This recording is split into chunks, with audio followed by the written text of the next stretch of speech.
The Appellate Division Courthouse on East 25th Street in New York City is beautiful in a kind of grandiose, classical way.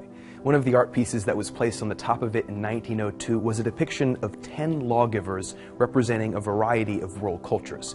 In the early 50s, all 10 of these statues were taken down as part of a renovation project, but only 9 ever made it back up. The 10th statue, an 8-foot-tall depiction of the Prophet Muhammad, was shipped off and basically forgotten. According to reports, it was last seen in 1983 lying on its side in a stand of tall grass somewhere in New Jersey. The statue was first erected in 1902, and it went largely unnoticed for more than half a century.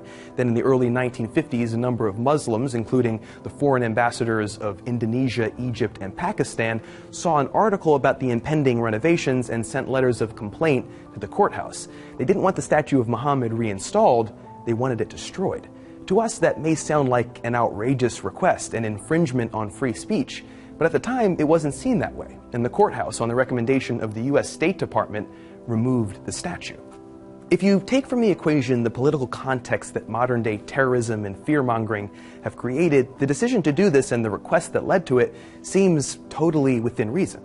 Let me explain. The statues of the 10 lawgivers included those important cultural figures, Moses, Confucius, and the Prophet Muhammad, among others, to express an idea. The idea that humanity over thousands of years has evolved from lawlessness to order, from ignorance to understanding. The statues were meant to represent the grander view that we, the people of Earth, are getting better, that we're getting more compassionate. In that respect, removing the statue of the Prophet Muhammad not only makes sense, it's proof of the idea that the initial piece of art was created to represent. It shows that we can be more compassionate to each other, that we can have a broader understanding of other people and other cultures.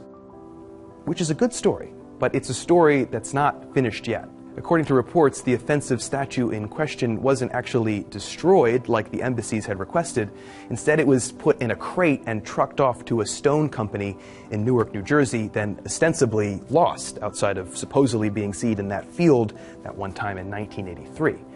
The point is, we may have been ready to remove the statue from a building in 1955 without much fanfare, but we were still a long way off from fully accepting the need for cultural sensitivity, and we may never get there. Right now, in the hallowed halls of the United States Supreme Court, hangs another depiction of lawgivers. This one shows 18 figures instead of 10, and it includes more modern lawgivers like Sir William Blackstone and Chief Justice John Marshall.